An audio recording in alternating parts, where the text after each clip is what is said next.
Assalamualaikum warahmatullahi wabarakatuh. Apakah catatan amal buruk saya yang dicatat oleh malaikat akan dihapus dengan istighfar atau tetap dibacakan di hari hisab nanti? Baik. Pertama, Anda bisa temukan misalnya Quran surah ke-3 ayat 31 posisi paling kiri sebelah atas dengan Quran surah ke-8 Al-Anfal ayat ke-29. Itu amalannya. Anda sebutkan istighfar di sini. Apakah istighfar bisa menggugurkan dosa-dosa kemudian dihapuskan, kan? Terus istighfar spesifiknya di Quran surah 51 ayat ke-18. Qul in kuntum tuhibbunallaha fattabi'uni yuhibbukumullah wa yaghfir lakum dzunubakum. Wa yaghfir lakum dzunubakum. Qul, katakan Muhammad, in kuntum tuhibbunallaha, jika kalian serius mencintai Allah, fattabi'uni, ikuti sunnah Nabi, tuntunannya.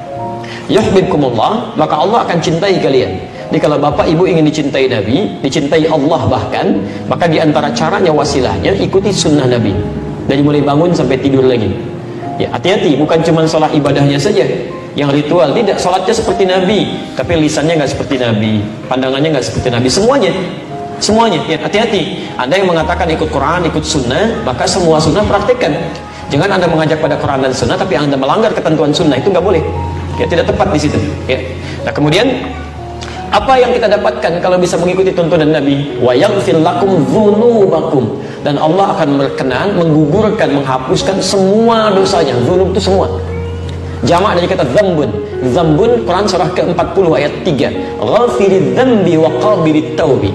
Ada orang-orang yang dosa-dosa ringannya diampuni oleh Allah dan menerima taubat. Kalau sudah banyak kalimatnya bukan dzambun lagi, dzunubun, luas. Ya.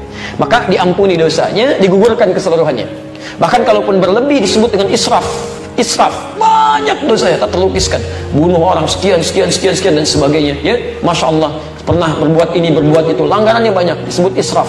Quran surah 39 ayat 53. Qul ya ibadiyalladzina asrafu ala anfusihim la taqnatu min rahmatillah.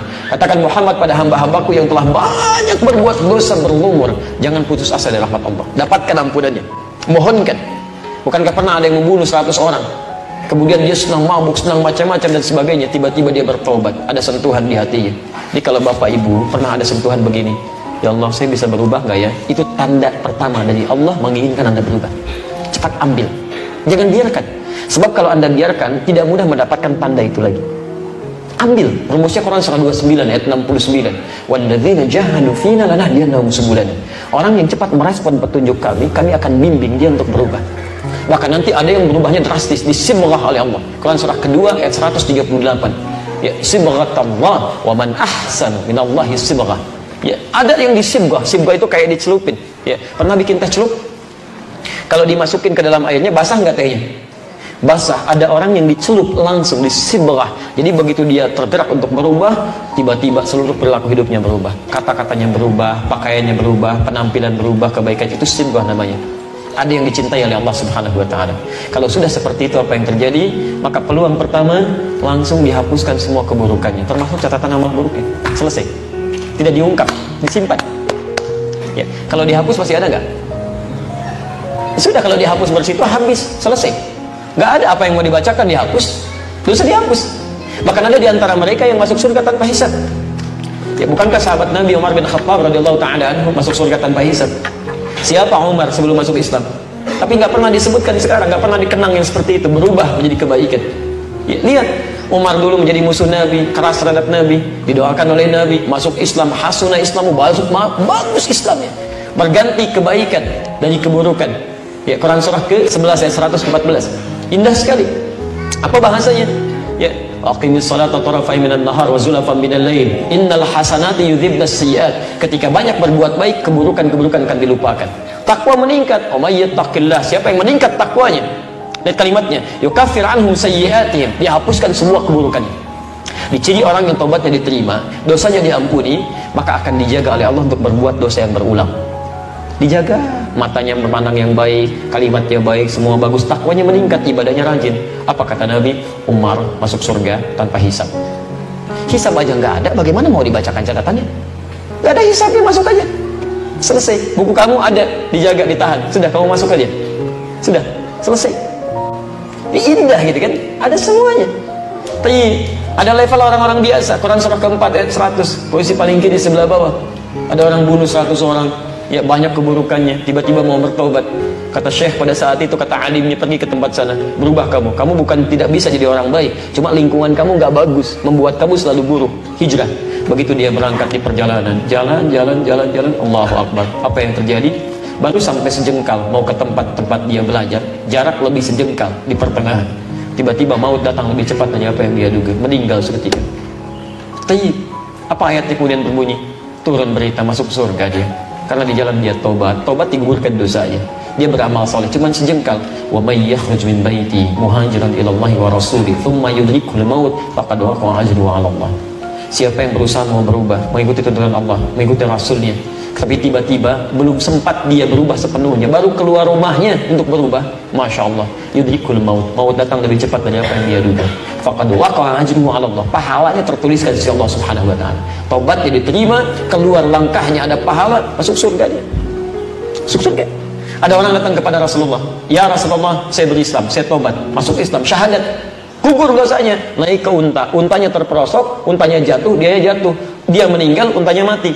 Kata Nabi, ini orang paling beruntung semuka bumi, amalan sedikit masuk surga. Sebelumnya dia tobat. Anda kurang apa lagi? Pernah bunuh 100 orang? Belum pernah bunuh 100 orang, tidak lalu telah maksiat seperti orang tadi. Sampai ke majelis ilmu, orang tadi belum sampai ke majelis ilmu, masuk surga. Anda sudah masuk ke sini, belum bisa masuk juga. Salah Anda apa? Mungkin Anda nggak mau tobat gitu kan? Kapan mau berubahnya? Kalau sudah dikasih Sya'ban belum juga mau berubah, mau sampai kapan lagi? Demi Allah saya katakan, ini dalam 5 tahun ke belakang saya perhatikan, itu selalu aja sesuai dengan ajalnya tentunya. Kalau sudah masuk bulan Rajab Sya'ban, itu seringkali ada kisah yang dipertontonkan. Saya selalu saksikan, ada aja orang baik yang meninggal. Selalu aja. Kayak Haji Warsan Munawir, sebelumnya siapa lagi, kayak Haji Abdul Muhid, ada Ahmad Muzambil, ada macam. Tahun ini Masya Allah baru masuk Islam, ustazah mengajar, belajar Islam, perjalanan di Cipali dengan suaminya, plus dengan anak terakhir, Masya Allah. Sebabnya, sebab itu bahasa biasa manusia, ya bisa tabrakan, bisa macam-macam dan sebagainya. Intinya Allah sayang, kamu sesuai ajalnya pulang ya, bekal kamu cukup. Sudah, kamu sudah taubat, sudah mengganti dengan risalah dakwah, pulang, bekal cukup. Ustaz Ja'far baca surat Al-Mulk, ayat pertama nyaring, kedua nyaring, walladzi khalaqal mauta wal hayata liyabluwakum ayyukum ahsanu amala. Ayat ketiga meninggal. Masya Allah, enak peninggalnya itu, tenang, gak ada gerak begini begitu, gak ada teriak-teriak, gak ada macam-macam. Ya iya Tuhan, nafsu mutmainnah. Mereka barangkali sesuai ajalnya menghadap kepada Allah, tidak membutuhkan keutamaan Sya'ban lagi, kemegahan, keberkahan Ramadan lagi, karena bekalnya cukup. Kita masih membutuhkan hari ini untuk bisa berubah. Kalau Anda diberi kesempatan hari ini belum mau berubah juga, Anda mau sampai kapan lagi? Bisa meninggal kita.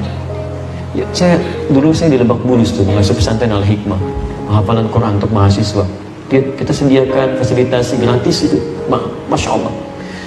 Al-Hikmah, tetangga kami, tahsinnya Ustaz Ahmad Muzambil, sama muda juga, usia 37 tahun. Hari Kamis menjelang juga, nggak dapat Ramadan. Kamis, pada subuh, pahalanya udah banyak. Kalau saya masih banyak dosanya, ya, masih butuh hari ini. Dia sudah dipanggil sesuai dengan ajalnya.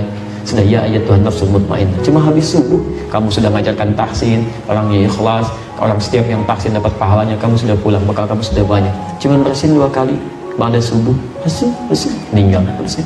Antum berkali-kali bersin tadi belum meninggal juga. Masih butuh hari ini, ya. Ini manfaatkan lah, sayang kalau nggak dimanfaatkan. Baik, jadi nanti ada yang dihapuskan, ada yang tetap dibuka, cuman gak disebarkan. Hisabnya antara dia dengan Allah. Dia Allah kemudian tutup menggunakan satar, diperlihatkan, kamu ini punya kesalahan ini, saya ampuni, kata Allah, sebagai rahmat Allah, tapi gak dibuka. Siapa orang itu? Diantaranya orang yang gemar menutup aib orang lain. Jadi kalau bapak ibu senang menutup aib orang lain sekalipun salah, kemudian Anda diam-diam memperbaiki, Anda doakan, Anda datangi dia dan sebagainya, itu ditutup aibnya oleh Allah. Sebaliknya ketika Anda membuka aib orang lain, kalaupun itu benar, itu dosanya berlipat itu. Banyak dosanya. Bikin aja ada status tentang orang lain, bikin status. Dia itu ternyata begitu ya, nggak nyangka, tuh tulisin, nyebar, tersebar ke banyak orang. Urusan Anda dengan dia kemudian selesai satu waktu, sudah bersalaman, tapi urusan dia dengan orang yang disebarkan, yang berprasangka buruk belum selesai itu. Bagaimana menyelesaikannya? Makanya hati-hati. Ya. Saya kemarin pulang dari satu negara, beberapa tempat. Ini saya doakan juga supaya berubah. Ini nggak boleh seperti ini, ya.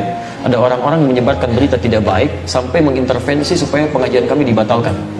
Itu panitia nangis depan saya, datang nangis, nyampaikan, Ustadz saya ditelepon si fulan, Ustadz juga dan sebagainya. Oh jangan terima dari Ustadz Adi, manhajnya rusak, begini-begini. Masya Allah. Ya, dan disampaikan itu Ustadz Adi sudah dinasihati oleh masyaikh yang besar, masyaikh kita, guru-guru kita, tapi orang ngeyel. Saya katakan, tahu nggak, sampai hari ini belum ada satupun yang datang. Saya ajak ketemuan gak ada yang datang, dialog gak ada yang datang. Senangnya nulis, ini pertemuan di rumah makan. Dia bilang, mau makan itu tempat orang lapar, bukan tempat orang menuntut ilmu. Ya gak ada yang datang sama sekali. Nih saya bilang, saya punya bukti rekamannya, cuman saya nggak buka untuk menghormati orang itu. Karena kalau orang sudah tidak suka, dia akan tinggalkan semua kebaikannya. Kita harus hormati orang, sekalipun orang ada salah, kita harus adil. Jangan diungkap semuanya keburukan-keburukan itu supaya orang nggak tinggalkan. Jadi kalau orang sudah nggak suka ada kebaikan pun dia akan mau ambil. Kita tahan naib dia menyebarkan naib kita, dan belum tentu benar juga di situ. Ketemu belum pernah, apa belum pernah, akhirnya, oh begitu Ustaz, dia pada nangis. Di telepon, nggak bisa bayangkan. Itu bukan sunnah. Itu nggak baik, gitu kan? Apa yang Anda inginkan? Menyebar berita dusta, berjumpa juga tidak pernah, gitu kan? Menghambat orang lain untuk belajar, itu dosanya dosa banget. Dosa berlipat, nggak boleh begitu. Siapa yang mengajari Anda? Siapa guru Anda? Gitu kan? Dari mana Anda bisa mengajarkan seperti itu? Itu nggak boleh. Nah itu hal-hal seperti itu, tapi saya nggak marah, gitu kan? Silahkan saja, gitu kan? Seperti itu. Anda daripada nyebarkan ke orang, kenapa Anda nggak datang pada saya? Sampaikan, ya. Kalau yang salah, di mana salahnya? Tunjukkan. Ya, supaya kita perbaiki. Kalau Anda sayang pada saya, sampaikan pada saya, bukan pada orang. Karena yang dihisab itu saya, bukan orang lain. Anda ngapain sampaikan ke orang? Gak ada kerjaan. Ke saya nggak mau datang, diundang nggak mau datang, dialog nggak mau datang, tapi nyebarkan pada orang yang belum tentu salahnya. Lu Anda bikin runtutannya, wah kupas tuntas, video Adi Hidayat, video. Saya cari di kamus video nggak ada, yang ada video. Ya Anda lupa kesalahan Anda juga, gitu kan? Jadi kadang-kadang suka aneh manusia di sini. Tapi saya nggak marah ya. Saya nggak marah, saya nggak mau mencela. Jangan balas kebodohan dan kebodohan yang sama aja bodoh kita ya. Jadi Anda pun nggak usah ikutan marah. Saya nggak marah, kenapa Anda marah? Ya, ada Ustaz telepon, Ustaz Adi, sabar ya Ustaz ya. Ustaz, saya sabar, antum yang sabar. Kita nggak usah ikutan marah. Sudah, ambil gampang, atau lihat siarannya, ambil baik-baiknya, tinggalkan yang jelek ya selesai. Dan saya nggak pernah nuntut apapun. Ya, tapi itu nggak boleh begitu. Kalau keterlaluan nanti saya juga bisa ungkap. Ya, hal-hal yang harus diketahui oleh umat. Anda tuh bingung saya. Anda itu pernah nggak coba yang objektif berpikir dengan jernih ya? Bisa nggak dipahami dengan akal? Anda belajar tentang agama, menjadikan diri Anda lebih dekat dengan Allah. Tapi begitu selesai taklim, Anda kok saling mencela, saling berselisih. Saya bingung saya. Ada orang belajar, begitu pulang ribut dengan suaminya, pecah kongsi di situ. Masya Allah, ribut dengan tetangganya, gak mau saling salaman. Bahkan saya pernah menemukan kasus awal-awal datang ke Indonesia ini, ada seorang istri ikut kajian, pulang-pulang ke rumah ribut dengan suami sampai mau pisah Pak. Lebih baik mencari pasangan yang sunnah daripada menikah dengan suami bid'ah. Oh, Masya Allah. Kalau sudah belasan tahun menikah, apa Anda lupa dengan kebaikan-kebaikannya? Itu diajarin apa di situ gitu kan? Anda salah apa sebetulnya? Nah, jadi ada beberapa hal yang kita harus jernih berpikir. Coba zaman Nabi itu orang tuh tertinggal luar biasa, jahatnya banyak, sering banyak berkelahi, saling bunuh macam-macam. Ketika Quran turun diajarkan oleh Nabi, yang kasar jadi lembut, ya, yang terpecah jadi saling menyatu, yang mencela mencintai, yang merangkul, yang memukul jadi merangkul, semuanya indah dan ada peradaban. Ini Qurannya sama, nggak berubah, hadisnya sama. Kok bisa Anda belajar saling mencela, saling berselisih? Sebenarnya bisnya di mana gitu kan? Nah, jadi saya mengajak kepada siapapun, termasuk kalangan para ustadz, harusnya kita duduk sama-sama nih. Semua. Ini kan di Indonesia ada yang ke Mesir, ke Madinah, ke Mekah, ke Libya, ke Oman, ke Maroko, ke Tunisia. Akan lebih indah kalau kita duduk semua bareng, bahas masalah umat. Ini umat butuh apa nih? Kelemahannya di mana? Kenapa ini sering ribut? Oh, dalilnya apa? Mungkin pelajaran kita begini, pelajaran Anda begini. Yuk kita temukan di sini. Kupas. Kemudian sampaikan pada umat. Kalau begini, berarti dalilnya ini ya. Kalau begini, ini dalilnya ini ya. Ustadz ini alumni sini mengajarkan begini karena dipelajari begini. Itu enak